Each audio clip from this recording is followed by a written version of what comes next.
Ever wonder what happens when you stop pretending and feel? I am Amanda Andrade, founder of Mastering Relationship Academy and author of If You Allow It, You Can Feel It.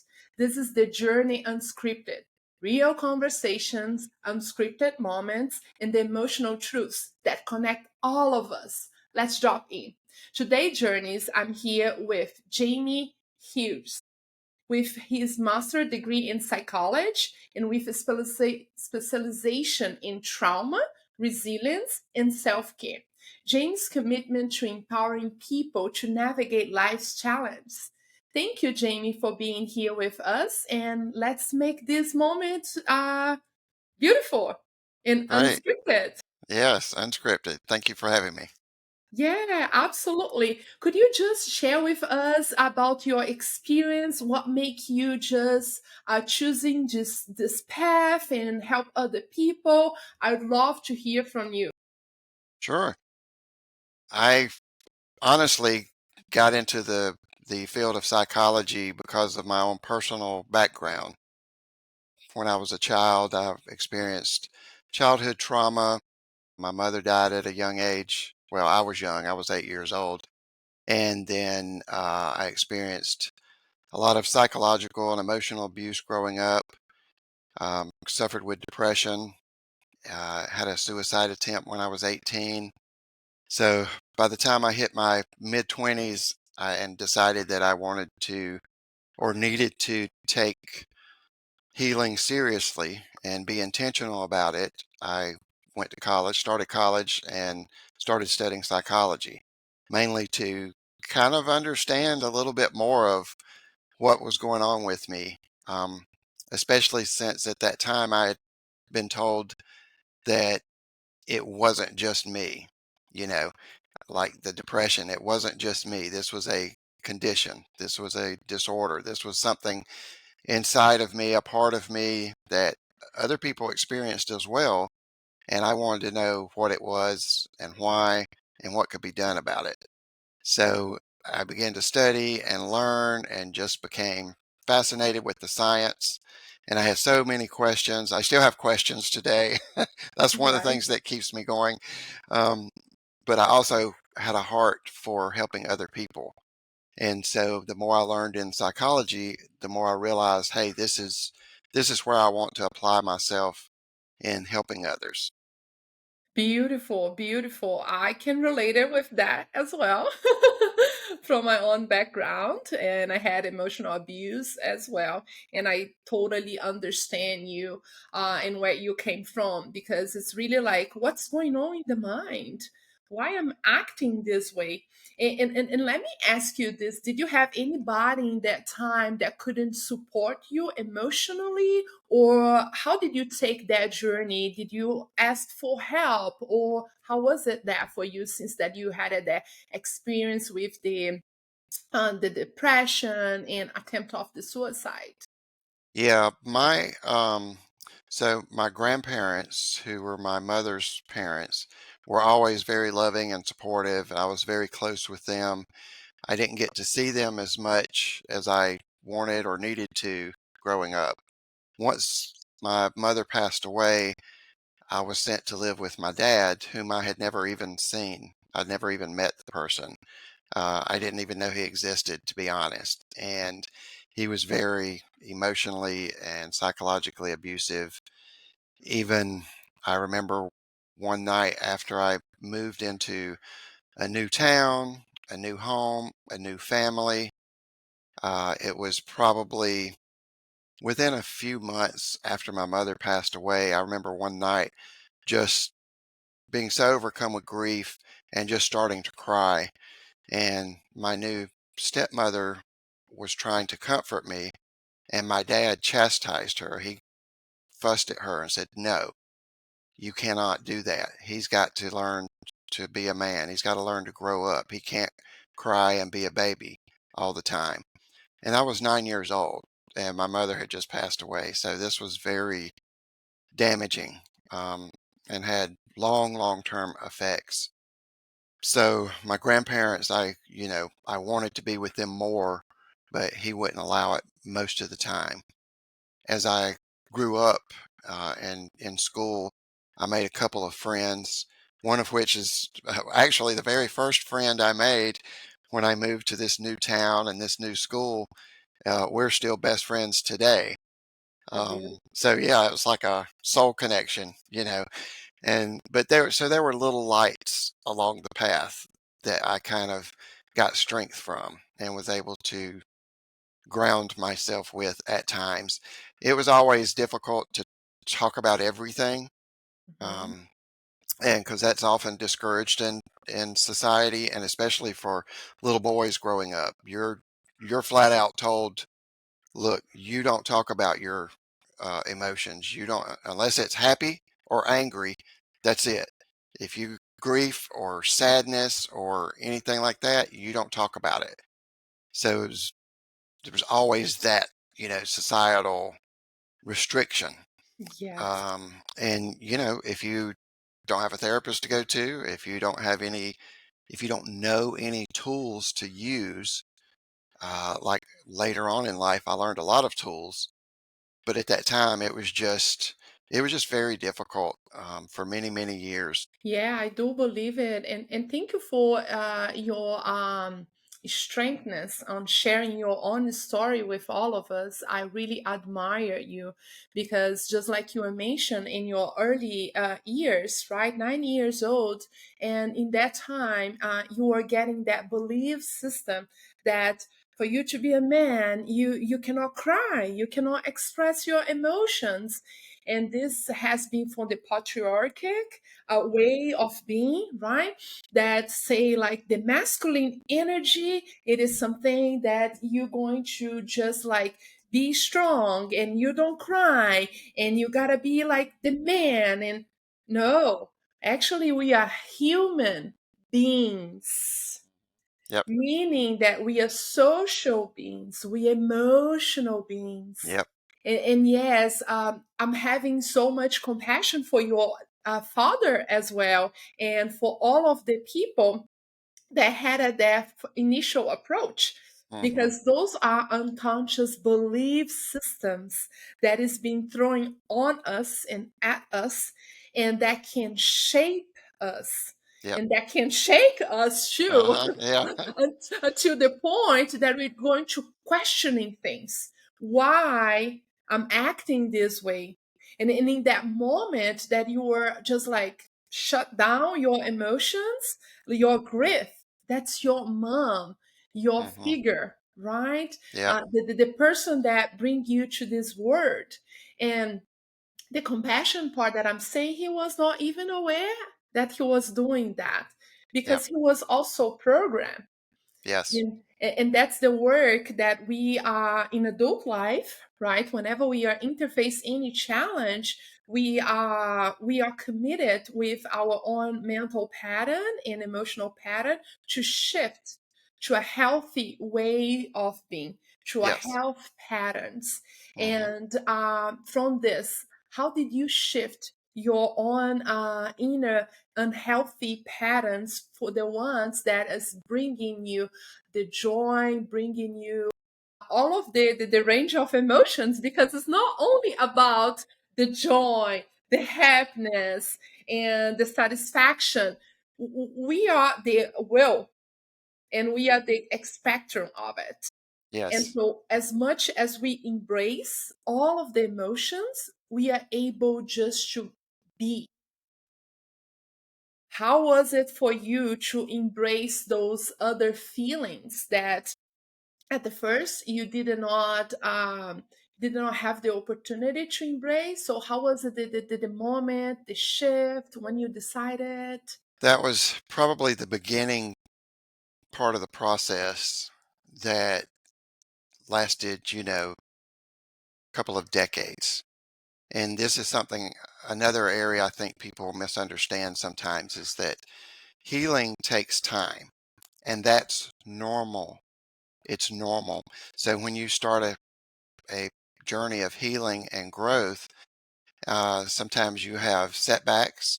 Sometimes it feels stagnant, like you're not making progress. That's normal.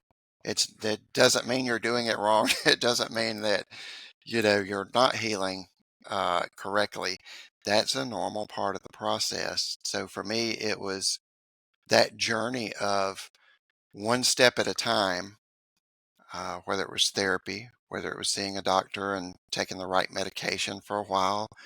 But then eventually, once I got kind of those initial steps done with, got those in place, then I started my personal responsibility, my autonomy, and of who am I? Who am I? So this is a thing I have that's in my life, but that's not all of me. So who am I? And I picked up tools like journaling, um, writing, so expressive writing, including poetry. Um, I picked up like holistic care in terms of exercise and diet. I started picking up relationship cues. In other words, okay, now I've got to learn, because that's one of the biggest things in terms of childhood trauma, abuse, mental illness for years when you're younger. It absolutely destroys your relationship abilities. But those are skills that you can learn or relearn, learn them the right way. So if you weren't taught them the right way, you can learn the right way. So you kind of have to go through that healing stage first, just enough to kind of get you level, I guess, in a sense. And then you can start putting in those pieces and start working on those. So every part of the journey was adding another piece to the puzzle.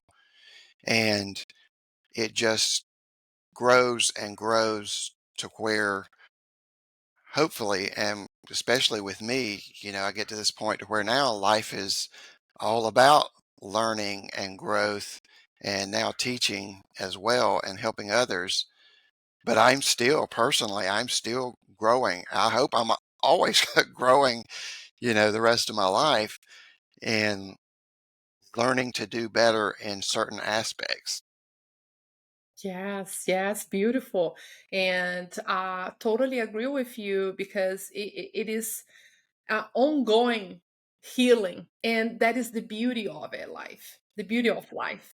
It is really opening up for that to get to know who you are, not Hmm. like your name, nor your um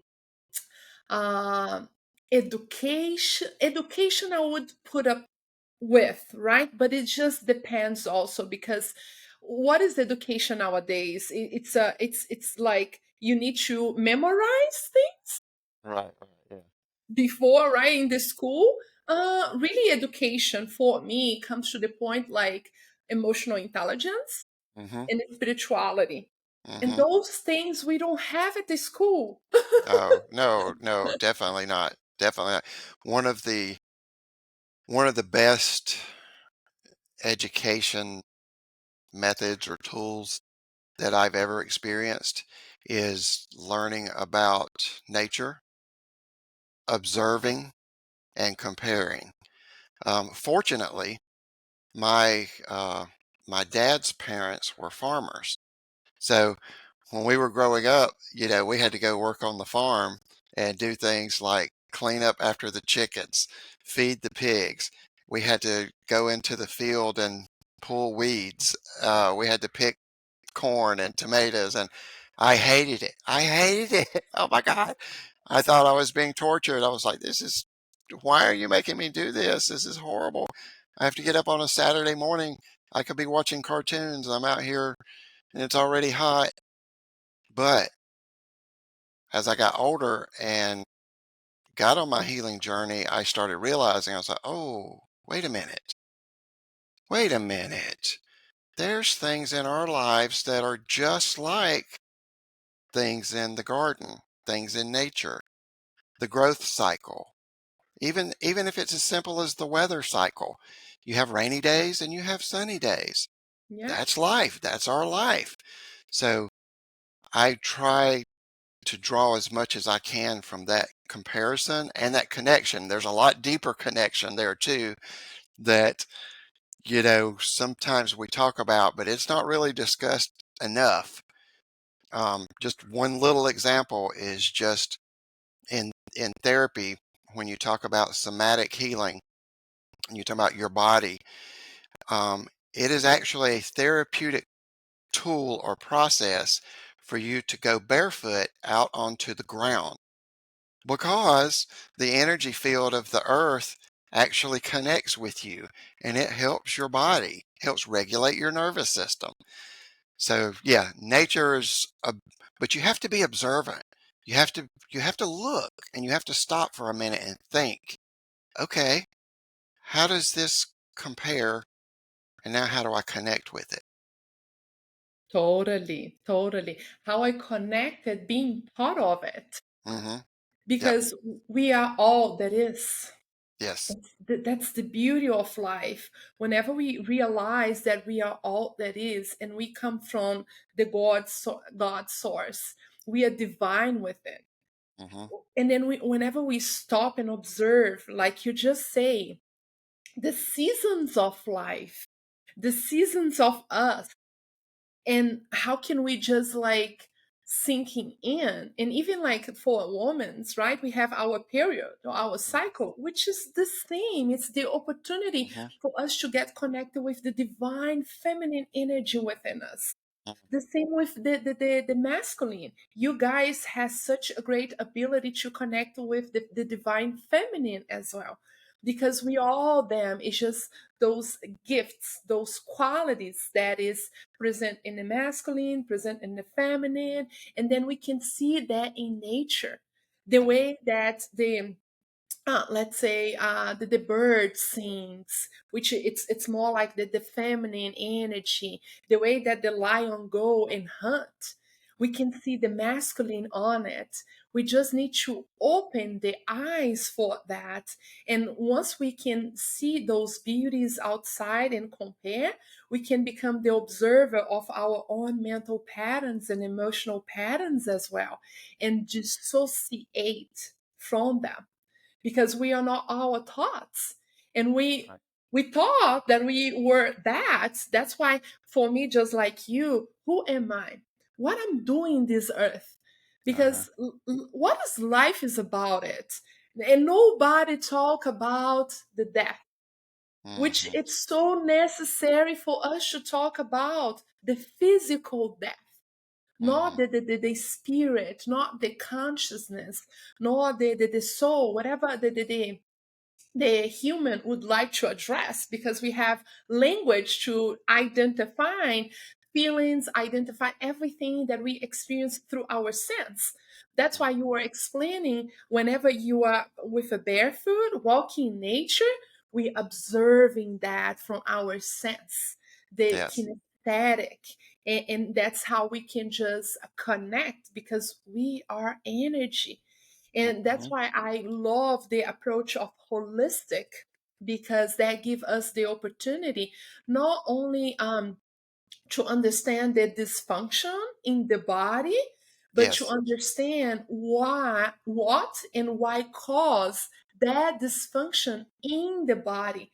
And Mhm.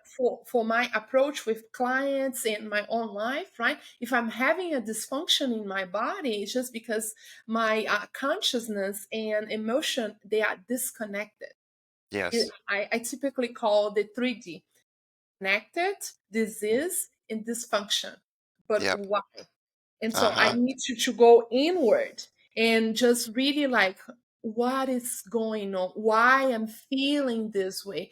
And that's how whenever you are doing journaling, it's been helping you with this approach and unfolding patterns and growth, because we keeping growing every single day. Mhm. One of the things that I would like to explore with you, it is just your that you are a member of the Association for Poetry Therapy. And how have you been interacting with this creative part? How has been your experience with that? What it before I knew the benefits of it. So when I was growing up as a child, I loved comic books. And I would often sit and draw and write my own stories. Once I got older, I realized that a lot of the stories that I wrote were sort of my own stories. The characters were experiencing some of the same things I did, or at least a reflection of them. And when I started my healing journey, the intentional healing journey, one of the things I just gravitated towards was this idea of journaling. So I actually went and studied with the top journaling school, therapeutic journaling organization in the US, got my certification, and then continued that on to the poetry certification and membership. And the idea being that as you start expressing your thoughts and feelings, you one, get them out. So, you've heard the expression, people say, oh, well, just get it off your chest. So if Yeah. you've got something to say, just get it out. And that's very much true. If you keep something bottled up, it's going to do nothing but harm. Mhm. There's nothing, like you mentioned, energy. Energy's meant to flow. You can't keep it stored up without it doing damage. And that's the same thing with our emotions, whatever they're tied to. And so just getting it out helps you. It helps relieve some pressure, so to speak. And then you learn to start doing the same thing we talked about with nature, and that's observe. Then you Mhm. start observing, oh, I see what I'm writing about.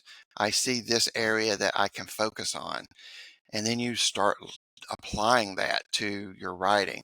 Now, with poetry, obviously it's an art form. And sometimes people think, well, I'm not a good writer. I'm not a good artist, or I'm not a poet. You don't have to be any of those things to do this. You can start with something, and this is something I teach my clients. Start off with an acronym. Like, let's say anxiety is what you're dealing with the most. That's what you're wanting to focus on. You write out the word anxiety, and then you write a description for each letter. Mhm. And when you do that, all of a sudden it's like magic happens, and you're like, oh my gosh, there's actually a part of me inside that understands more than what I realize. So you start reaching the subconscious at that point, and you can take it from there. And you can literally just copy other people's work. You're not publishing it. Obviously, this is for you, but you can grab a poem that you love and just use the format, but change it to your own words, change it to your own thoughts and feelings. One of my favorites is The Guest House by Rumi. And in this Mm. poem, he says, when problems come knocking at your door, don't turn them away, invite them in. Like they were neighbors, like they were guests in your house. Talk to them, learn from them. What can you learn from them? They have a space in your house. So you can kind of use that and say, okay, well, yeah, I'm dealing with depression. So if depression was a guest in my house, what would it say? And you write about that. And then you turn it around and say, okay, what would I say to it? And you blah, blah, blah. And it no longer, it starts losing its power as like this unknown enemy. And you have a dialogue at that point. And again, it all goes back to observation and learning. The more you can learn, and not just textbook, but the more you can learn about yourself, the more you can heal and grow, because that's what healing and growth is learning about yourself, not just changing yourself, but learning about yourself. Become a student of yourself, and journaling and poetry is the easiest and best way to go. Beautiful. Yeah. Learning about yourself and accepting yourself Hmm. fully and completely. Hmm. Radical Acceptance from Yes. Brené Brown. Love Yep. her. She's Hmm. really, really like inspirational being as well. Hmm. And it's just accepting who you are. And just like you just mentioned, invited those uncomfortable feelings to be your guest in your Hmm. house. Mm-hmm. and just having those dialogues with them.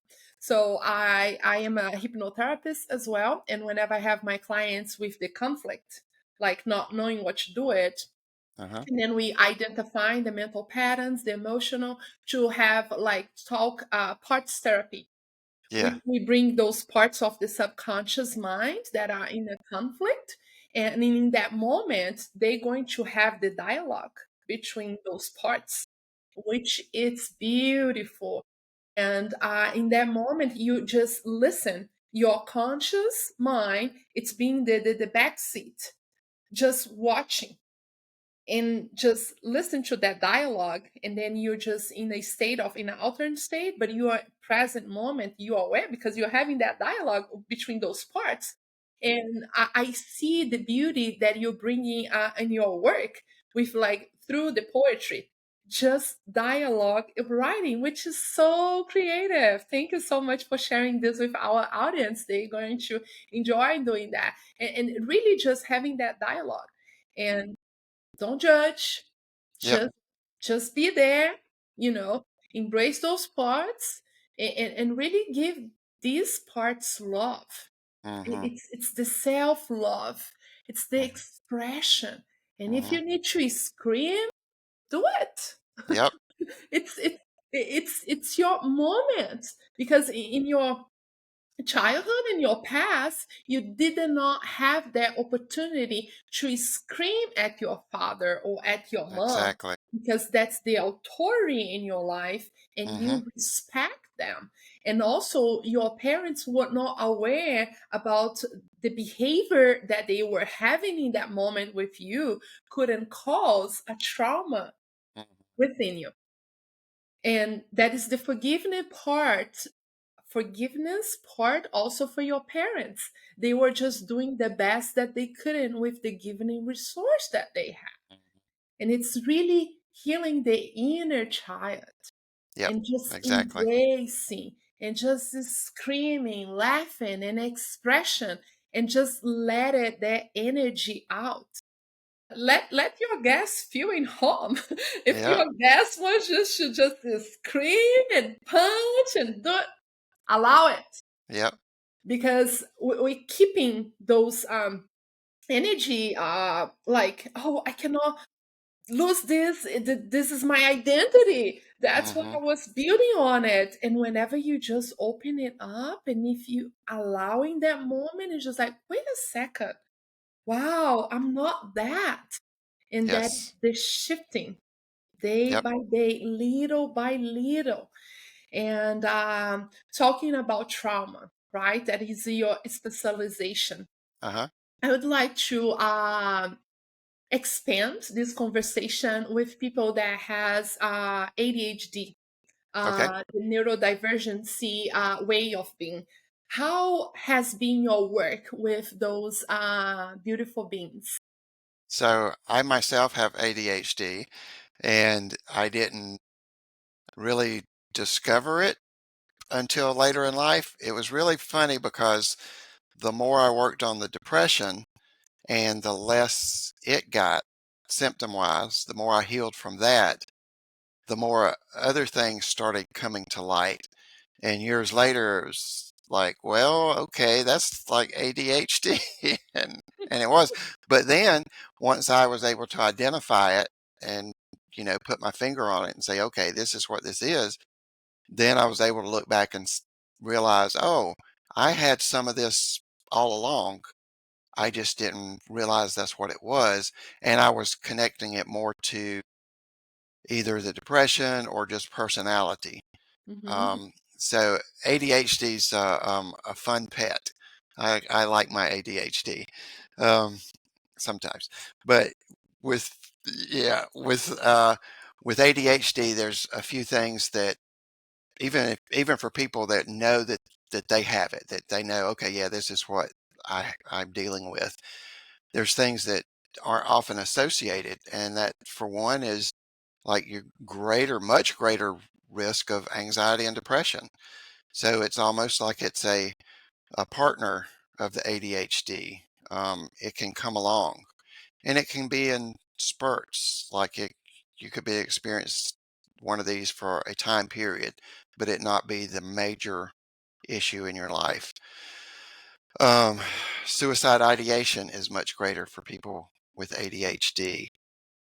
Relationship problems are much more difficult for people with ADHD.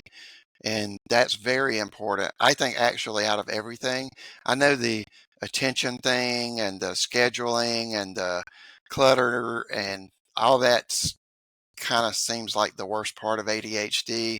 It really isn't. It can be annoying sometimes, but you can learn to deal with that. The relationship part is, I think, the most important because we're relational beings. We want to be with someone we love and someone that loves us. We want to have family that we are close with, friends that we're close with. So, learning the relational part of that, the challenges, and um, starting to overcome those, and all that has to do with communication, Mhm. communication and self-reflection. Another, this is kind of recent, I guess, in terms of psychology. It hasn't been around for too long, but it's called rejection sensitivity dysphoria. So you might see it at RSD or just hear rejection sensitivity. And this is very common with ADHD, and it's where you're basically extremely sensitive to rejection. So you might be standing with someone that you're in a relationship with, and they're like, "Yes, I love you." And 2 minutes later, they don't respond when you think they should or in the way you think they should. And all of a sudden, you catch yourself, hmm, they may be losing feelings for me, or maybe this isn't genuine, or are they mad at me? Or there's, and it has to do with taking in stimuli. Your your brain is constantly observing and trying to understand, trying to figure out what's going on, what's going to go on. And so this is going so fast that you don't even, it's not something that you control consciously. So Mm. when you pick up those cues, your brain's trying to interpret it and say, okay, what's wrong in this situation? This isn't how I think it should be. So that impacts your relationships.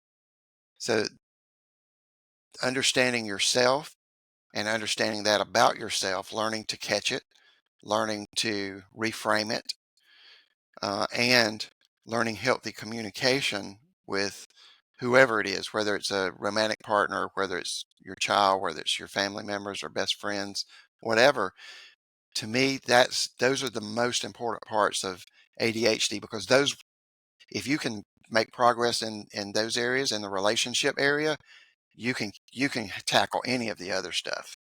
You can tackle any of the other stuff because that's what's going to keep you going through life. And that's what we really deep down cherish in life. Yeah. Wow, that is so much to comment on it. Yes, yeah, there's a lot. Yeah, that's a whole science on that. Yeah, I mean, I love it. Love it. Let me see where I'm gonna start it. Yes, I also discovered ADHD pattern on myself back in 2022, and it was very interesting the way that I was discovering that, right? So it was in a meditation. I was doing a sacred geometry meditation, and I was not concentrated. And I was like, I'm listening my. Are you listening the back of my audio? I'm receiving like. See, I'm listening again. Okay, Yeah, all I propositions hear is in you. here. Let me. Yeah, okay, because I'm getting the sounds back. But anyways, Uh, I will fix it that as I can.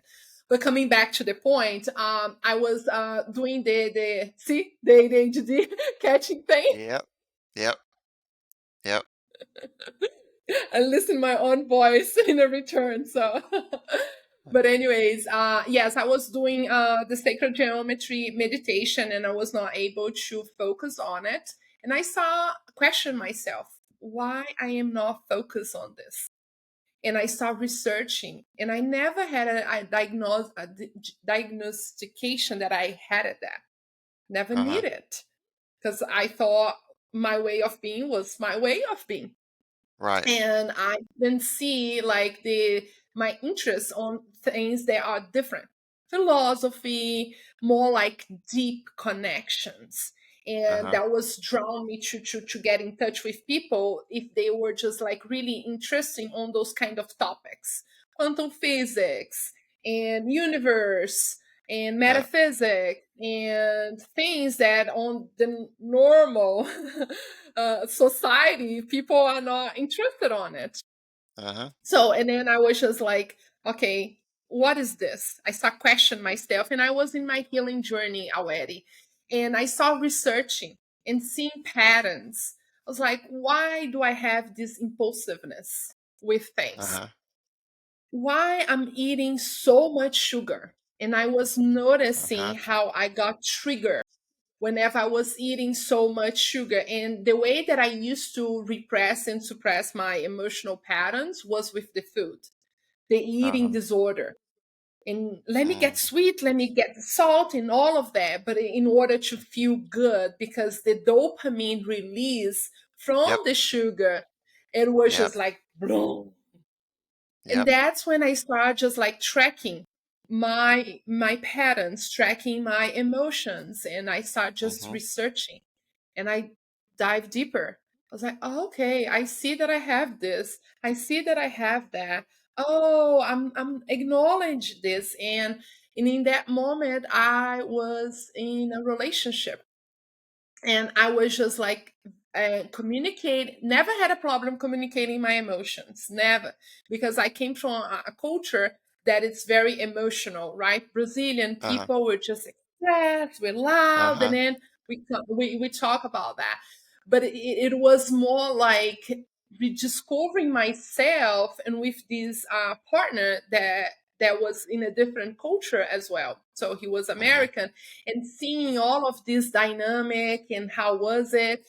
And I was like, okay, I need to do something, because being impulsive, and how I can just increase my cognitive system.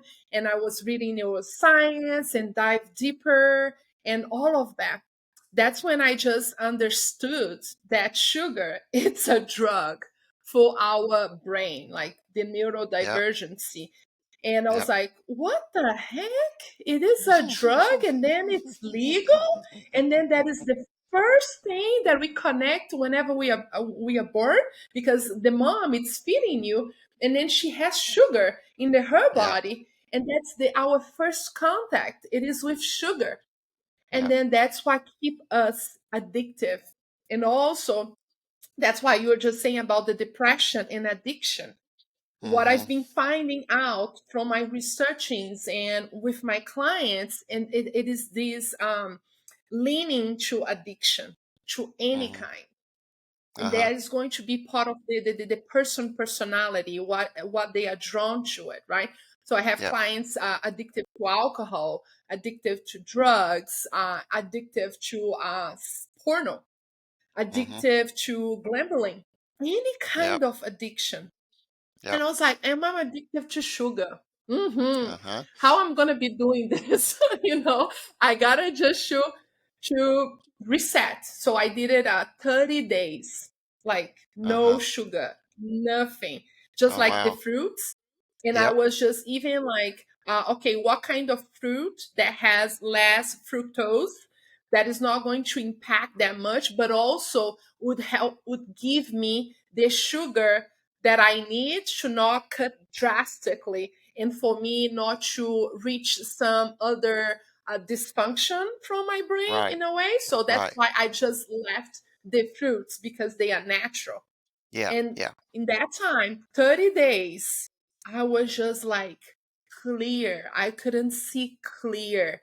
I was Wow. connected with my body, and then I was just like not foggy things. And then we typically we have this challenge of forgetting things. Where did I Uh-huh. put this stuff? Or Mm-hmm. if we're just learning something, you just forgot. How did I forgot about that? And then I did not have memory from my childhood. And everybody's saying I have memory from my childhood. I did it this, I did it that. I was like, Why? I'm not having memory. Just like the traumas. From the traumas, yes, I do have the memory because it was traumatic. And I was just like, okay, getting this new journey that was totally unscripted. Yeah, yeah, And I was like, and creative.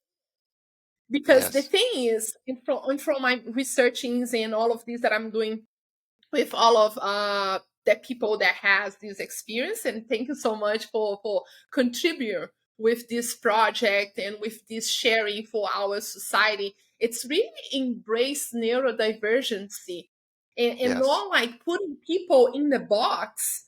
Oh, you have ADHD, let's treat you with this medication, so then hmm, I'm going to be putting you in the box for you to be just like me. right, yep, No, it's really accepting who you are, hmm, and really like, and the thing is, cases and cases, right? If the person needs some medication, okay, go hmm, for it. right, Talk with your doctor. But before that or with that, making research. How can yes, I have a holistic approach with ADHD? exactly. Yep, and the How holistic approach is that you're nailing, you got it right there. That is the goal. And that should be the standard, I should say, for any of these conditions and stuff. Because yes, there are times, especially like at the beginning, if you're just starting to treat or heal from a severe mental illness, from emotional illness or issues, whatever. Yeah, there, because you're talking about, yeah, you mentioned the dopamine. You're talking about parts of your body that are off. They're dysregulated. So you you often need a medication to get you back to at least level, so then you can take the time and effort to work on the other thing. When I at my darkest days in depression, there were times where I would just lay there and cry. I had zero strength or ability or energy to, work on my relationships, to work on self understanding and growth, intentionally. I, you don't, it's just not there. This thing totally zaps you of that. So sometimes you have to get to that level point, but it shouldn't stop there. That should just be the beginning, or at least an early part of the process. You should, like you said, look at that holistic part. Look at your diet, because all those things, like you're talking about the sugar, because that's dopamine release. And if you have low dopamine, then that sugar is giving you this little high, even if you don't. And people say, well, I don't really feel it like I'm taking like some kind of drug, and I don't get like this, hallucination and feeling high, euphoria stuff. No, but it's doing that because if you don't have it, then you feel down. So you can tell. You can tell. Um, but yeah, that holistic approach looks at your physical body, your thoughts, your subconscious, because they all work together. It's all one. It's all one. So you just got to start picking those pieces and working on them. Yes, absolutely. And with my own journey, what I've been finding, because it's always a journey, and it's always a beautiful journey of like connecting with the body. And from my experience, I'm not a doctor, I don't have degrees in neuroscience. That's my experience that I'm speaking from it, right? The ADHD, it is in the body, not in the mind itself, Hmm, if you will, because hmm, the uneasy part and the restless, the anxiety that we say, it is just the parts of your body that had the trauma in the past. Because here's what happened: thoughts generated emotion in the body. uh-huh, And if in that moment the child had a very traumatic moment, the consciousness is going to get out of the body because it's too traumatic to deal with. And we're talking about brain waves, right? So whenever it's in that moment that is, and the child did experience that, and she's like, what I'm doing in order to feel safe, the subconscious mind is going to run away from the pain and towards the pleasure. But in that moment, you've been programming because you are just like pure, right? You having that beautiful part of your being, which is your child like part, Yep. and it's so traumatic in your knock it out of the body, your Mm. awareness. And whenever you come back to the body, the traumas, it's a storage in the body. Yes. and then Yes. and then you feel like, "Oh, what is this?" Uh-huh. Yeah. Because the neurodivergency, it's very sensitive. Yeah. Oh, yeah. It's We amazing how, I mean, we're talking down to the microscopic level and things that we can't, it takes medical scientists and doctors years to understand. And as we kind of talked a little bit earlier about how there's so much that we know and understand, but there's an infinity of things that we don't understand. It's almost like the more we know, the more we learn, the more we realize the less we actually know. Yeah. And so even just psychology. So if you go back 150 years to like the beginnings, the official beginnings, so to speak, of psychological science, you started with the concept of people having trapped memories, and that was the problem. And then we started gravitating towards discovering those trapped memories. And we entered this period of like, okay, it's all in the mind, so to speak. So if you can deal with your thoughts and memories, then that will be good enough. But then we started realizing, well, wait a minute, it's not just in your mind, it's in your body also. And we've kind of come full circle in terms of if we go back in history and look at, historical societies like all the way back to Egyptian and Aztec and all these indigenous groups, they they didn't have it as a science, as a written science, but they knew that your health impacted your mental health and vice versa. And so just like you're describing about the body, we're 1,000% better than we were even, 50 years ago, so that we know that when you have a trauma, it impacts your nervous system and your nervous system can get stuck. So years later, you can have anxiety and you have a physical reaction that doesn't necessarily match the environment. And you're like, I just don't understand this because I've got this anxiety and I go out in public, I get this crowd, I start getting nervous or one little thing goes wrong in my life and I start getting nervous. And that's that anxiety, but it's because it's in your body and your nervous system from something that happened 10, 15, 20 years ago. and, And they and work even for together. Yes, and even for your parents, it's ancestral. That comes from your ancestor. We carry that in our DNA, Hmm. in the energy, right? Like Yeah. once and again, talking about energy, we are energy beings, and Hmm. because our ancestors come to this life and experience all of that, and then we come from them and just like going and going, and it's just like, okay, that was before, but now, how can I change that reality? Because it's all about the perception that we have about the reality. Yeah. And it's like you just say, like microorganisms, and then the energy, and to shift the fight or flight response, Yeah. and just to stay grounded Hmm. and solid. And like it's just an ownership about your Yes. energy. Yes. That's I touch that every time with my clients and friends. Honor who you are. Yep. Speak your truth. Mhm. But how I'm going to speak my truth if I don't know my truth? Right, right. Go for your truth then. Uh-huh. Yep, yep, that's yep. what that's why you are here for it.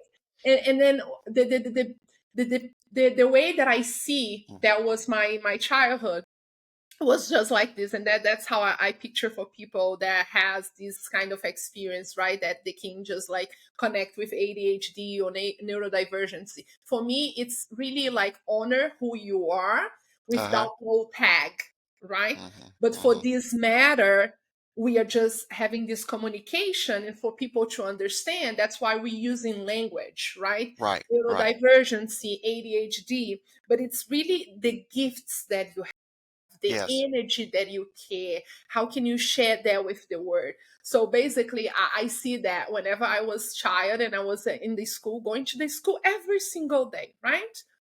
I was not present in the classes, not at all. Like Yep, been there, done that.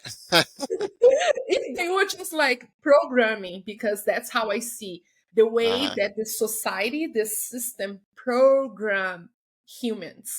You Yes. gotta decor, make the decoration. You gotta decor this, and you gotta do this. Do that. I was just like out of the class. I was doing something creative. I was exploring, and Right. then okay, I missed the class today. Okay, that's how I see nowadays. Whenever I just interact with a person that doesn't have the same perspective, or like sharing common philosophies. I was like, okay, I was not in the same school that you were, the same class. How can we share this moment together? How can I learn from you and how can you learn from me? Yep, So are you open for that? yep. Yes, I am. That's how we start to exchange Uh-huh. life. That's how we start to exchange knowledge. And then applying that knowledge into our daily basis, we transform that knowledge into true wisdom, Yes. because we all have the capacity. We all have the neuroplasticity that is Yep. in there for us to develop, or even things, for instance, before for me, like consistency was difficult, and then I developed consistency because I had the commitment and the Right. why, and then that drive, like we that's the dopamine seekers, right? Uh-huh. Okay, I Uh-huh. have that drive, so now what I'm going to be creating, it's really guiding the energy, giving like, okay, because it's about that energy, right? So what you focus on it is where the energy goes. So Yes.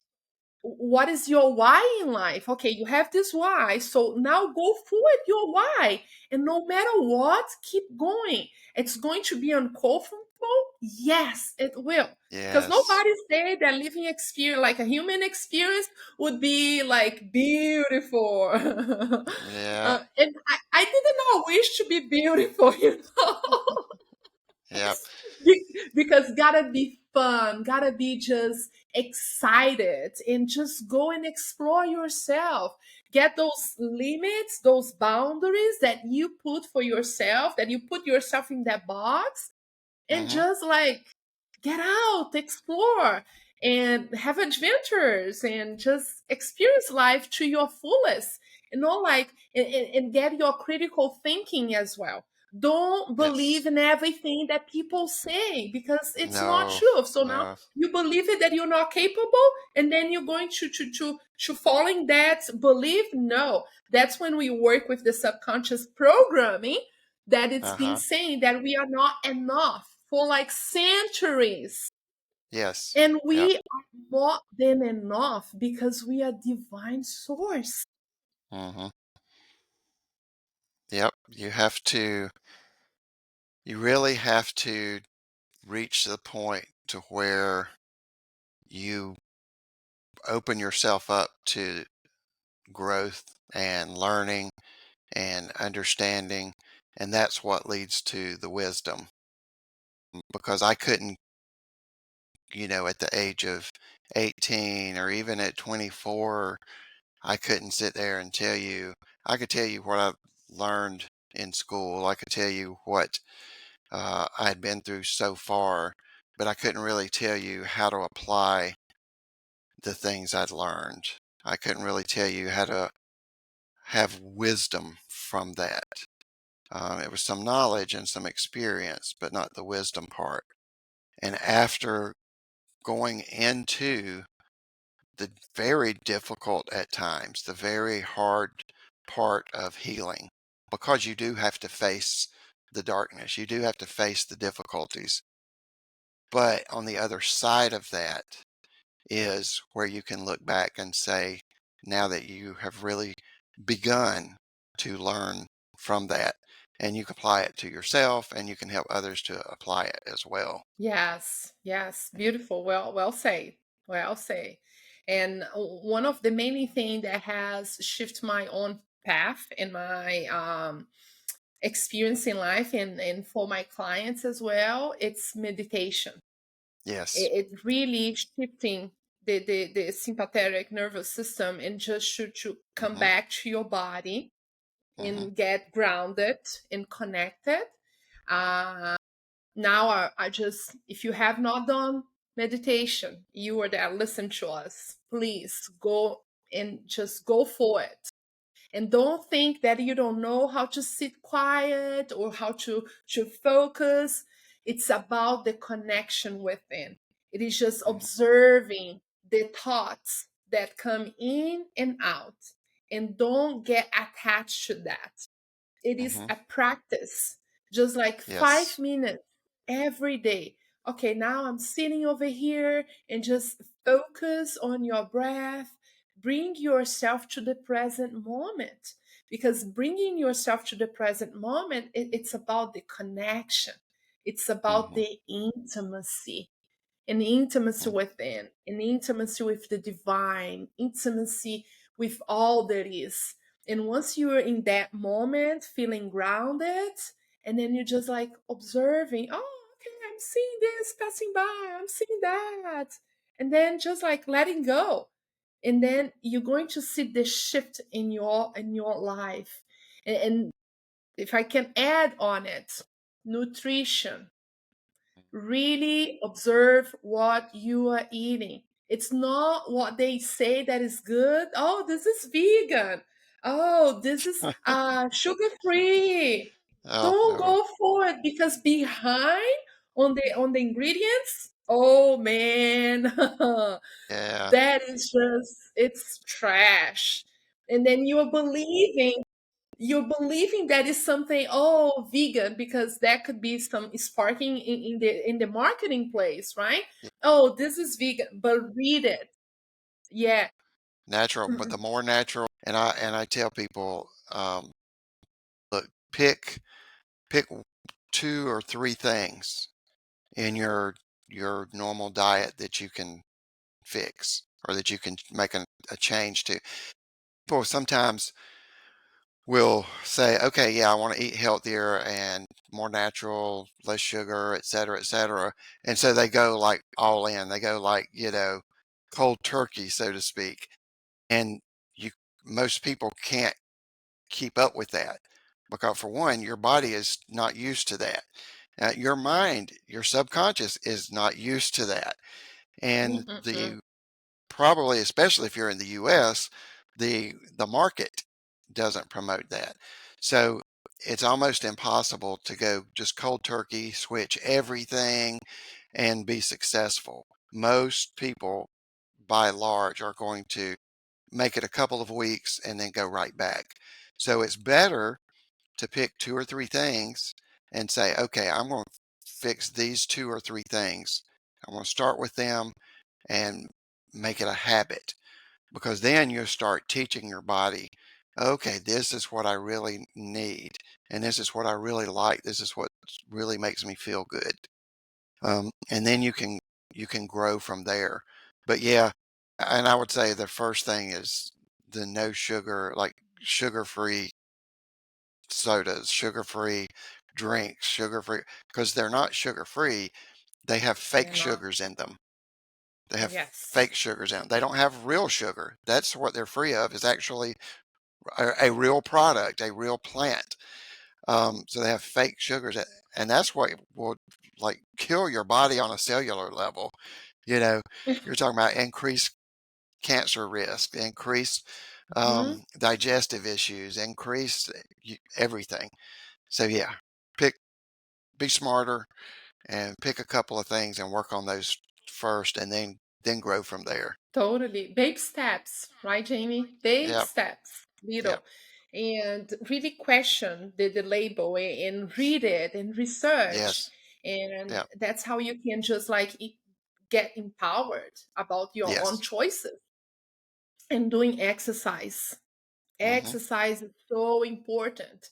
I mean, do you prefer spending money with like doctors, or do you prefer like spending time and just being preventative and really yep, like doing exercise, eating better, and really no processed foods too, because yep, processed food is just like yep, Jamie say, natural foods, and it's hmm just step by step. Don't, and gotta be sustainable. That's why people don't sustain the habit, the new hmm habit, because the mindset is still the old mindset, and then hmm they just like drastic.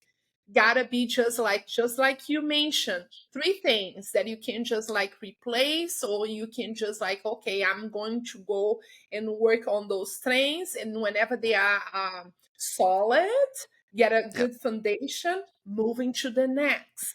yep, And really coming back to the body, focus and ask questions for your body, because the body has the answer.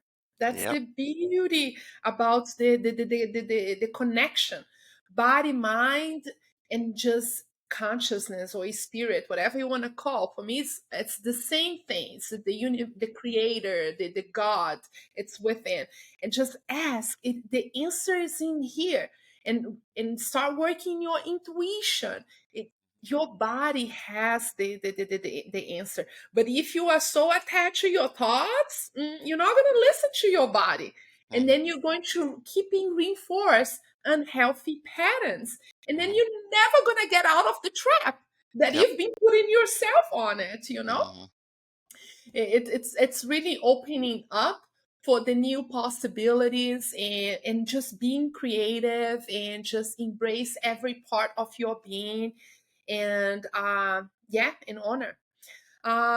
Jamie, thank you so much for being here with all of us. I really appreciate your time and your experience and your vulnerability to share your story, to empower our audience.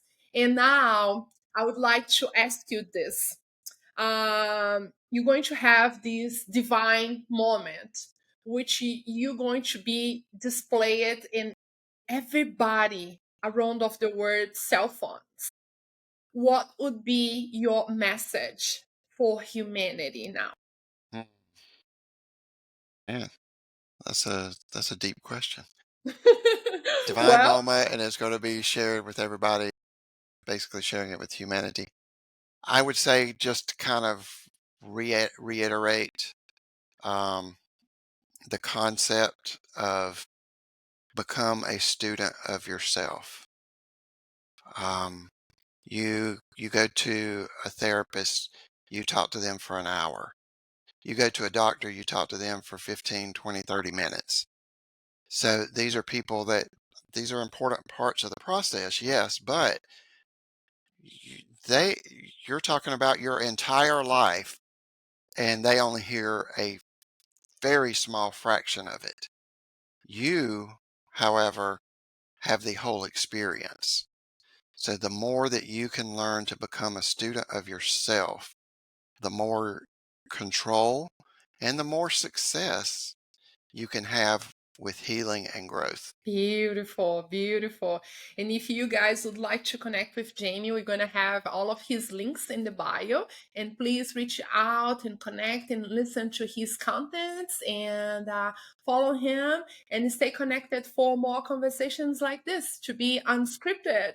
Thank you for listening.